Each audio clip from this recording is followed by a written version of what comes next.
correct way to install 110-volt duplex receptacles is with the ground pin at the bottom and the two flat blades at the top. This orientation ensures that the ground pin makes contact with the grounding terminal in the electrical box first. This is essential for protecting against electrical shocks. If the receptacle is installed upside down, the ground pin will not make contact with the grounding terminal, which could result in a shock hazard. The National Electrical Code, or NEC, requires that duplex receptacles be installed with the ground pin at the bottom. The NEC is a set of safety standards that govern the installation and use of electrical equipment in the United States. It is important to follow these standards to ensure the safety of your home or business. The ground pin is a crucial safety feature in electrical systems. Its primary purpose is to provide a low-resistance path for fault current to flow back to the source in the event of a short circuit or ground fault. This rapid flow of current triggers the circuit breaker or fuse to trip, quickly disconnecting the power and preventing electrical shock or fire. When the ground pin is at the bottom, it's the first point of contact when plugging in a device. This ensures that the appliance or tool is grounded before the hot and neutral pins make contact. This minimizes the risk of electric shock if there's a fault within the device. Installing the receptacle upside down delays the grounding process and potentially exposes the user to danger. The NEC is a comprehensive set of guidelines developed to ensure electrical safety. It's not a law itself, but it's widely adopted by states and municipalities as the standard for electrical installations. Following the NEC is crucial for preventing electrical hazards and ensuring compliance with local regulations. The NEC covers various aspects of electrical installations, including wiring methods, grounding, overcurrent protection, and equipment installation. It's regularly updated to incorporate new technologies and address emerging safety concerns. Understanding and adhering to the NEC is essential for electricians, contractors, and anyone involved in electrical work. In addition to the ground pin orientation, other factors contribute to the safe installation of duplex receptacles. Firstly, always turn off the power to the circuit at the breaker box before working on any electrical wiring. This prevents accidental electric shock. Secondly, use the correct size and type of wire for the circuit. The wire gauge must be appropriate for the amperage rating of the circuit breaker. Thirdly, make sure all wire connections are secure and properly tightened. Loose connections can cause arcing, overheating, and potentially fire. Fourthly, use electrical boxes that are properly sized and rated for the installation. The box should provide enough space for the wires and connections without overcrowding. Fifthly, when connecting wires to the receptacle, use the proper terminals for each wire. The black wire, which is the hot wire, connects to the brass screw. The white wire, which is the neutral wire, connects to the silver screw. The green or bare copper wire, which is the ground wire, connects to the green grounding screw. Sixthly, when installing the receptacle in the electrical box, make sure it's securely mounted and flush with the wall. This prevents the receptacle from being damaged or pulled out of the wall. Seventhly, after completing the installation, test the receptacle with a receptacle tester to ensure it's properly wired and grounded. The tester will indicate if there are any wiring errors, such as reverse polarity or an open ground. Eighthly, if you're not comfortable working with electrical wiring, it's always best to hire a qualified electrician. Electrical work can be dangerous if not done properly, and it's important to ensure the safety of yourself and your property.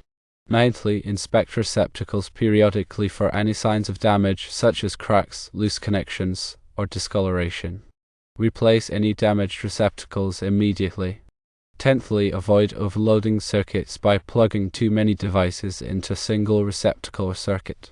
This can cause the circuit breaker to trip or, in severe cases, start a fire. In general, electrical systems operate at specific voltages and amperages. A standard residential receptacle in the United States is typically rated for 15 amps at 120 volts. This means that it can safely handle a load of up to 1800 watts. To calculate the wattage, multiply the voltage by the amperage. 120 volts x 15 amps equals 1800 watts.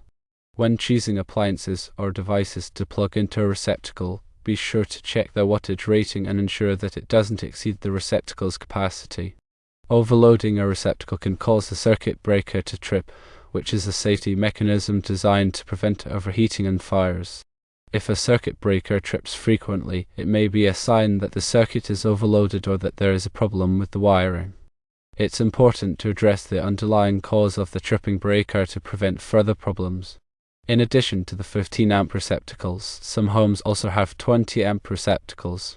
These receptacles are typically used for appliances that require more power, such as air conditioners or refrigerators. A 20-amp receptacle has a different slot configuration than a 15-amp receptacle to prevent users from plugging in appliances that are not rated for the higher amperage. The NEC specifies the requirements for installing and wiring 20-amp receptacles, including the wire gauge and the type of circuit breaker that must be used. It's important to follow these requirements to ensure the safe operation of the circuit. Ground fault circuit interrupters, or GFCIs, are another important safety device that are often used in conjunction with receptacles. GFCIs are designed to detect ground faults, which occur when current leaks from the circuit to ground. When a GFCI detects a ground fault, it quickly trips the circuit, cutting off the power and preventing electric shock. GFCIs are typically required in areas where there is a risk of water exposure, such as bathrooms, kitchens, and outdoor locations. They can be installed as receptacles or as circuit breakers. When installing a GFCI receptacle, it's important to follow the manufacturer's instructions carefully. The GFCI receptacle has two sets of terminals, one for the line side and one for the load side.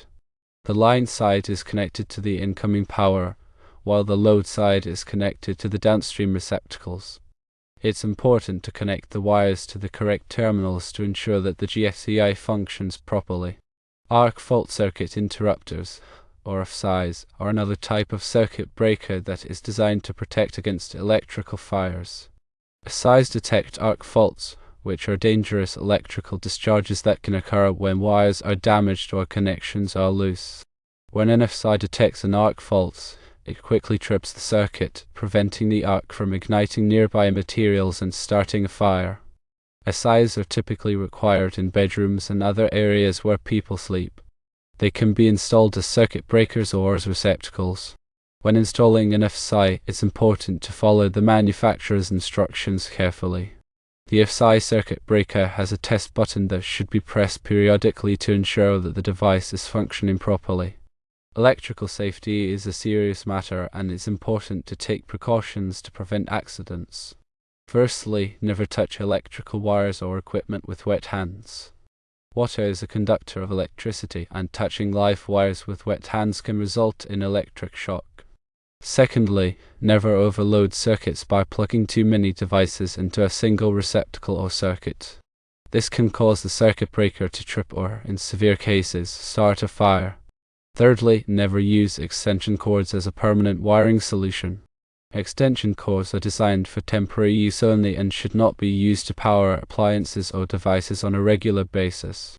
Fourthly, inspect electrical cords and appliances regularly for any signs of damage, such as frayed wires or cracked insulation. Replace any damaged cords or appliances immediately. Fifthly, if you're not comfortable working with electrical wiring, it's always best to hire a qualified electrician. Electrical work can be dangerous if not done properly, and it's important to ensure the safety of yourself and your property. The NEC provides detailed guidelines for electrical installations in various types of buildings, including residential, commercial, and industrial buildings. These guidelines cover a wide range of topics, including wiring methods, grounding, overcurrent protection, and equipment installation. The NEC also specifies the requirements for electrical inspections and permits. Most jurisdictions require that electrical work be inspected by a qualified inspector to ensure that it complies with the NEC and local codes. Obtaining an electrical permit is also often required before starting any electrical work. This ensures that the work is done safely and in accordance with the applicable regulations. Understanding the NEC and local electrical codes is essential for anyone involved in electrical work. It's important to stay up to date on the latest changes and revisions to the code to ensure that your work is compliant and safe. Numerous resources are available to help you learn about the NEC and electrical safety. The National Fire Protection Association, or NFPA, publishes the NEC and offers training and certification programs for electricians and electrical inspectors. Many local colleges and trade schools also offer courses in electrical wiring and safety. Online resources, such as websites and forums, can also provide valuable information and support. However, it's important to ensure that the information you're getting is accurate and reliable. Always consult with a qualified electrician or electrical inspector if you have any questions or concerns about electrical safety. When working with electricity, it's important to use the proper tools and equipment. Firstly, use insulated tools to protect yourself from electric shock. Insulated tools have a rubber or plastic coating that prevents electricity from flowing through the tool to your hand. Secondly, use a voltage tester to verify that the power is off before working on any electrical wiring. A voltage tester can detect the presence of electricity even if the circuit breaker is turned off. Thirdly, use a wire stripper to remove the insulation from wires without damaging the conductors. A wire stripper has adjustable blades that can be set to the correct size for the wire gauge. Fourthly, use a crimping tool to crimp connectors onto wires. A crimping tool creates a secure and reliable connection between the wire and the connector. Fifthly, use a multimeter to measure voltage, current, and resistance. A multimeter is a versatile tool that can be used to troubleshoot electrical problems. When using electrical tools and equipment, always follow the manufacturer's instructions carefully. Wear safety glasses to protect your eyes from flying debris, and never work alone when working with electricity. It's always best to have someone nearby in case of an emergency. In addition to the NEC, other standards and regulations may apply to electrical installations.